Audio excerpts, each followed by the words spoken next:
Мынакей достор, бүгін майын қашып кетті. Қашып кетіп, қайра келді. 61, 100 грамм жетпей қалыптыр. 2 килограмм салмақ қоштым.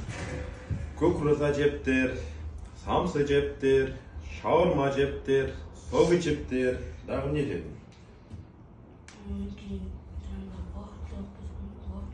Вафлисін да жептер дағы?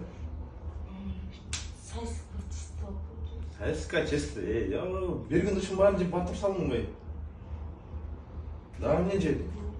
Өзінің тамағын жеп келіп тұр. Şu өзінің тамағы бар, аны да жептір.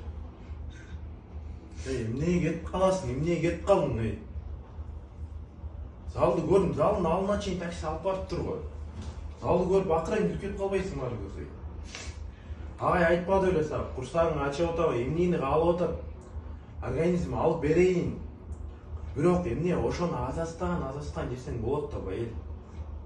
Эртең могу бес дагы кошулат, организм муну восстановление кылат эртеңчи. Дагы кошуп турасың эртең менен турсаңчы. Уже 61 бес.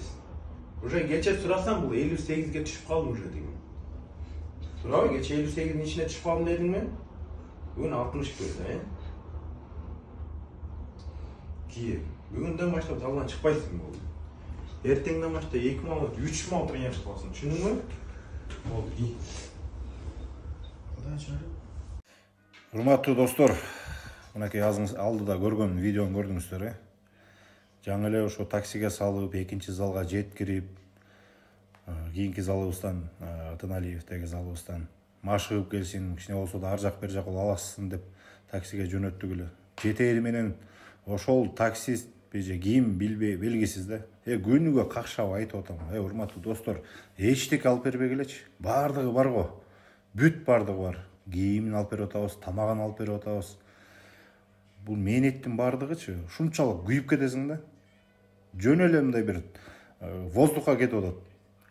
Атайын кылып аткан болсоң, аны Аллага койдук силердечи. Ким көрүп аткан болсо, сүйүнүп, мактанып, ушул жерде мен кыйратып койдум деп аткан болсоң, Аллах Тааланын жазасы бар, унутпагыла. Ким жазап аткан болсо, если баланы аяган болгон болсоңор, алып бербей эле койгулачы, сураныч. Мен дайыма какшап келем го.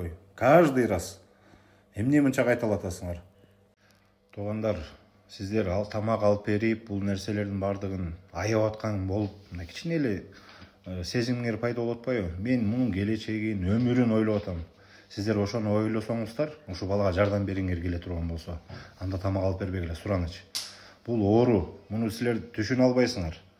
Өзүңөр айтмакчы, канчалаган SMS-тер келет го, мага каттар келип. Бул деген ооруда, бул чоң киши чыдабайт да.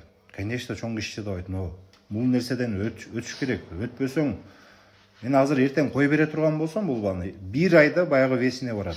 2-3 айда уже 100 килограммдан өтөт, потом эмне болот? Потом баягы жашоосунан дагы хуже болот да. Мен жакшы жашоого алып кетейин, ушуну көргөзүп, үйрөтүп, ден соолугун чыңдап кетейин деп убаранын үстүнөн. Сиздер болсо тамак алып берип коеюн, анан кийин деп сүйүнбөңүздөр. Сиздер мунун ден соолугун кайра кууратып атасыздар да. Мына ошону түшүнгүлө. Биздин убарабызды дагы кичине ойлонуп койсоңор,